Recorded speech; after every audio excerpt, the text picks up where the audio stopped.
तैमोथियस ॾांहुं पौलुस रसूल जो पहिरियों ख़त। पहिरियों तैमोथियस बाब पहिरियों। ही ख़त पौलुस जे तरफ़ां आहे, जेको असांजे छोटकारे ॾींदड़ ख़ुदा ऐं असांजी उम्मीद ईसा मसीह जे हुकुम सां ईसा मसीह जो रसूल आहे। ही तैमोथियस ॾांहुं लिखिजे थो, जेको ईमान जे करे मुंहिंजो सचो फर्ज़ंद आहे। शलतो ते ख़ुदा पीउ ऐं असांजे ख़ुदावंद ईसा मसीह जे तरफ़ां फज़ुल, रहम ऐं सलामती हुजे। जीअं मूं मक़दूनिया वञण वक़्तु तोखे ताकीद कयो हो, तीअं तूं इफसुस शहर में रहिजांइ, इन लाइ त किन माण्हुनि खे हुकुम ॾीं त ग़लति क़िस्म जी तालीम न ॾियनि, न कि उन्हनि कूड़ियुनि आखाणियुनि ऐं बेइंतहा नस्बनामनि ते ध्यानु ॾियनि। उहे रुगो तकरार जो बाइस थियनि था, न ख़ुदा जे उन इंतज़ाम जो जेको ईमान ते मुनहसिर आहे। इन हुकुम जो मक़सदु उहा मोहब्बत पैदा करणु आहे, जेका साफ़ दिलीअ, नेकनीयतीअ ऐं सचे ईमान खां पैदा थिए थी। के माण्हू उन्हनि ॻाल्हियुनि खां भटकी परे थी अजाए बहस में वञी पिया आहिनि। उहे शरीयत जा आलिम त थियणु चाहिनि था, पर खेनि इहा बि ख़बर कान्हे त हू छा बाबति था ॻाल्हाइनि ऐं कहिड़ियुनि ॻाल्हियुनि जी वॾे यकीन सां दावा था कनि। असीं ॼाणूं था त शरीयत चङी आहे, बशर्ते के को माण्हू इन्हीअ खे सही नमूने में इस्तेमाल करे। असीं ही बि ॼाणूं था त शरीयत नेक माण्हुनि लाइ न ठही आहे, पर इहा नाफ़रमाननि ऐं फ़सादिन, बदकारनि ऐं गुनहगारनि, नापाकनि ऐं कुफ्र बकंदड़नि लाइ ऐं उन्हनि लाइ ठही आहे जेके पीउ ऐं माउ जा कातिल आहिनि ऐं जेके खूनी आहिनि। इहा ज़िनाकारनि ऐं लौंडेबाज़नि लाइ, इंसाननि जो अगवा कंदड़नि लाइ, कूड़नि लाइ ऐं कूड़ा कसम खणण वारनि लाइ आहे। इन्हनि खां सवाइ जेकी सही तालीम जे बरख़िलाफ़ आहिनि, इहा तिन लाइ आहे।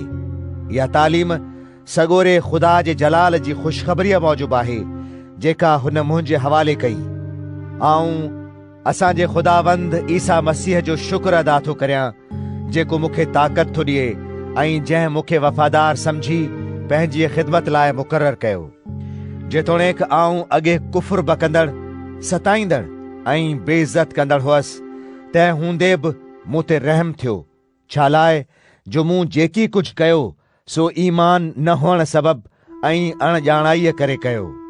इन्हीअ ईमान ऐं प्यार सां गॾु जेको ईसा मसीह जे तरफ़ां आहे, असांजे ख़ुदावंद जो फज़ल मूं ते निहायती घणो थियो।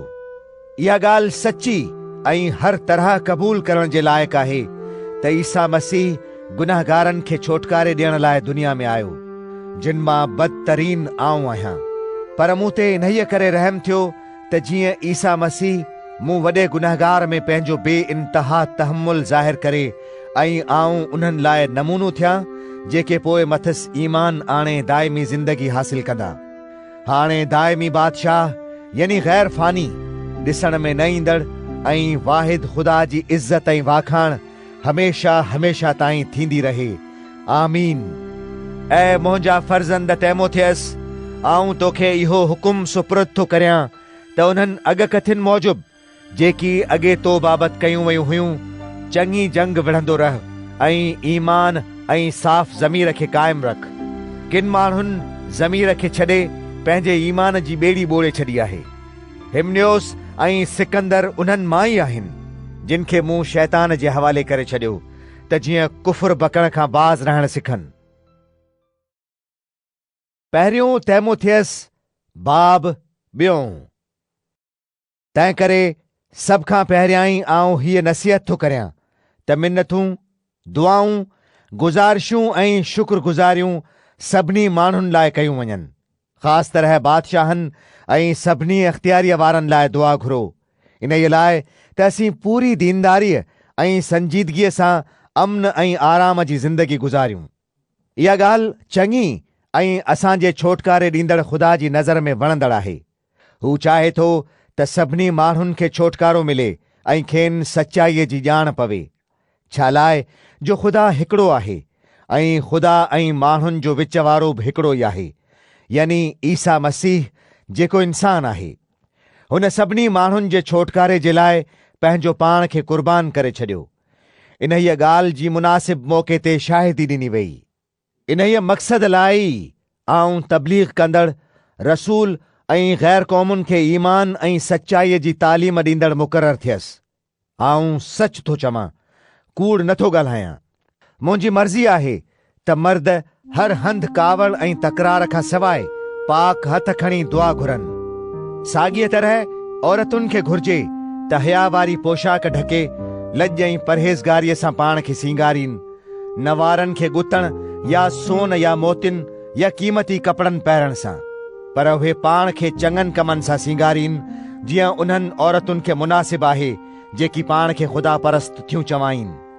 औरत खे घुर्जे त माठ करे पूरी ताबेदारीअ सां तालीम हासिल करे। आऊं इजाज़त नथो ॾियां त औरत मर्द खे तालीम ॾिए या मथिस हुकुम हलाए, बल्कि ख़ामोश रहे। छा लाइ जो पहिरियां ई आदम जोड़ियो वियो ऐं पोइ हवा। जीअं त आदम ठगियो न वियो, पर औरत ठगजी वई ऐं गुनाह में गिरफ़्तार थी। तंहिं हूंदे बि ॿारनि ॼणण सां औरत बची वेंदी, बशर्ते के हूअ ईमान, मोहब्बत ऐं पाकीज़गीअ ते परहेज़गारीअ सां क़ाइमु रहे। पहिरियों तीमुथियुस बाब 3। इहा ॻाल्हि सची आहे त जेको माण्हू निगहबान जो उहिदो वठणु घुरे थो, सो चङे कम जी ख़्वाहिश थो करे। तंहिं करे निगहबान खे घुर्जे त मथिस को इल्ज़ाम न हुजे।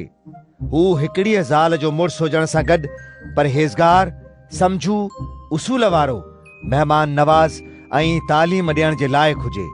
हू शराबी न हुजे, न ई मार कुट कंदड़, बल्कि हलीम हुजे, झेड़ो कंदड़ या पैसे जो लालची न हुजे। हू पंहिंजे घर जो चङीअ तरह संभालींदड़ ऐं पंहिंजे ॿारनि खे पूरी संजीदगीअ सां ताबे रखण वारो हुजे। पर जेकॾहिं कंहिं माण्हूअ खे पंहिंजे घर संभालण जी ख़बर नाहे त इहो ख़ुदा जी कलीसिया जो कहिड़ो बंदोबस्तु रखी सघंदो। हू ताज़ो ईमान आणींदड़ न हुजे, मतां फूंड में अची शैतान वारी सज़ा में पवे। तंहिंखां सवाइ जेकी कलीसिया खां ॿाहिरि आहिनि, तिन वटि बि खेसि नेक नामूस हुअणु घुर्जे त मतां मलामत हेठि अचे ऐं शैतान जे फंदे में फासी पवे। साॻीअ तरह ख़ादिमनि खे बि संजीदो हुअणु घुर्जे। उहे बिचापड़ा, मैजा आदि ऐं नाजाइज़ नफ़े जा लालची न हुजनि। उन्हनि खे घुर्जे त ईमान जे राज़ खे साफ़ ज़मीर सां संभाले रखनि। पहिरियां ई उन्हनि जो आज़मूदो वरितो वञे, पोइ जेकॾहिं संदुनि ख़िलाफ़ को इल्ज़ाम साबित न थिए त भली ख़ादिम तौरु कमु कनि।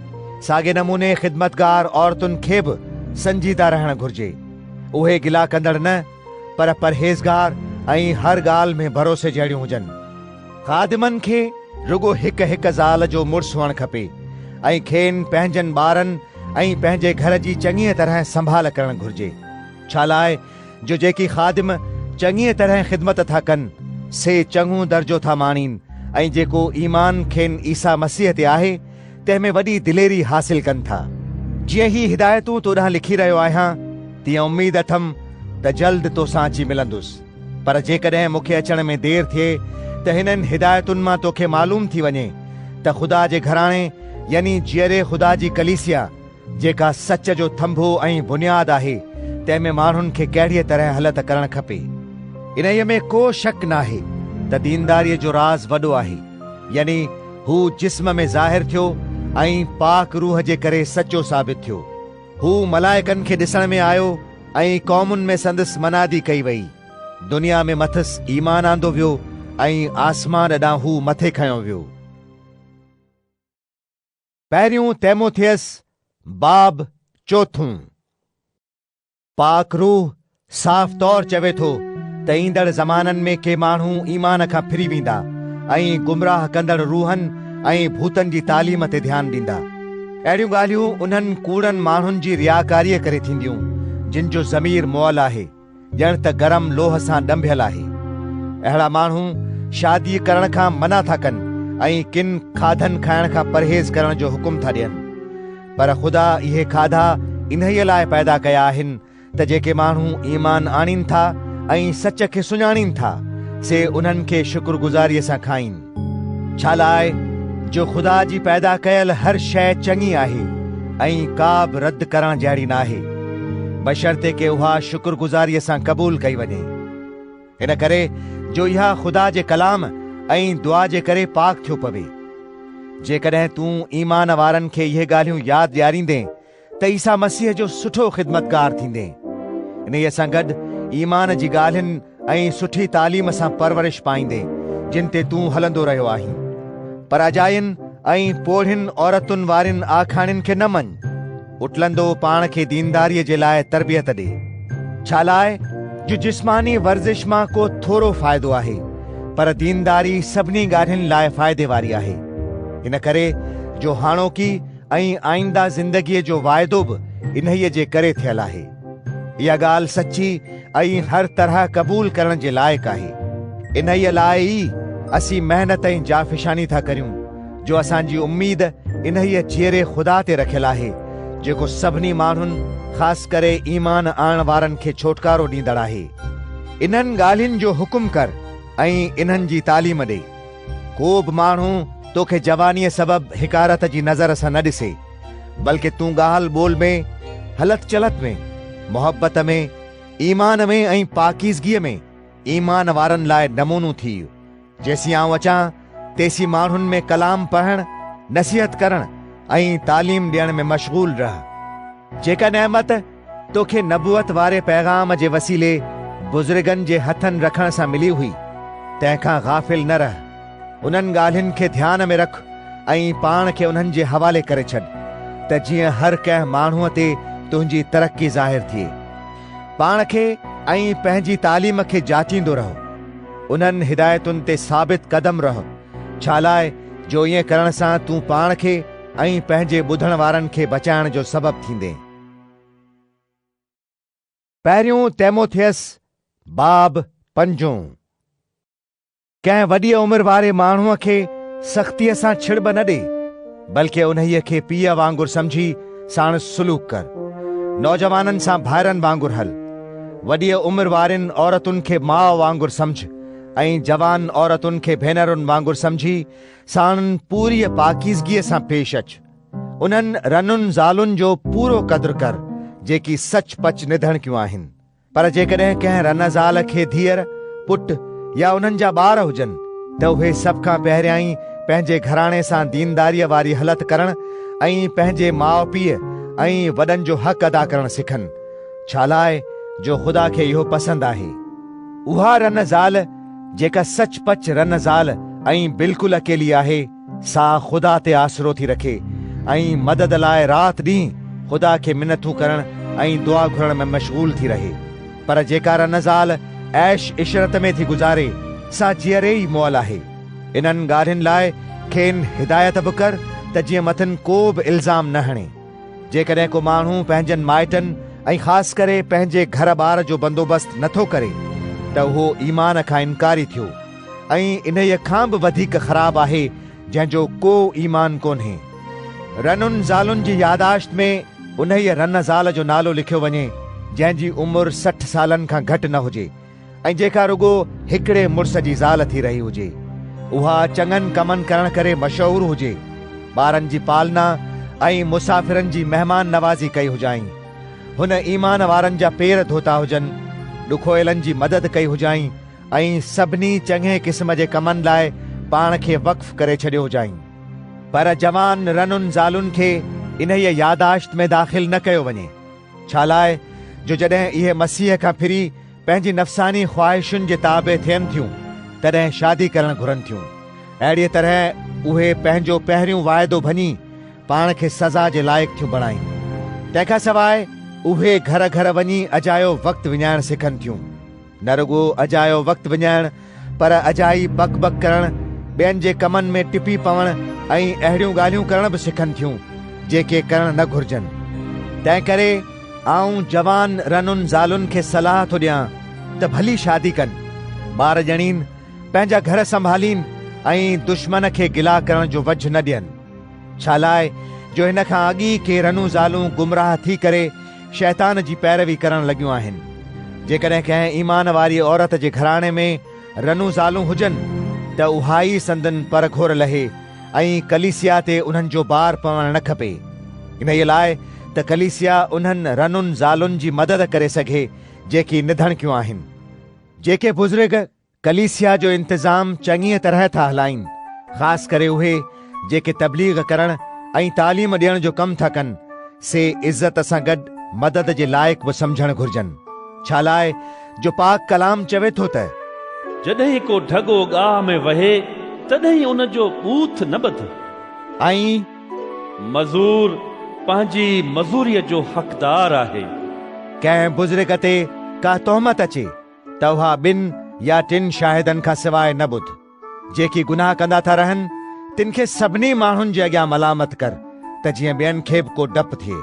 ख़ुदा ईसा मसीह ऐं चूंडियल मलाइकनि खे हाज़िर ॼाणे आऊं तोखे ताकीद थो करियां त इन्हनि हिदायतुनि ते बिना तासुब जे अमल कर ऐं कंहिं बि ॻाल्हि में तरफ़दारी न कर।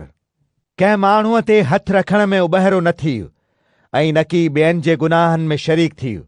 पाण खे पाक रख।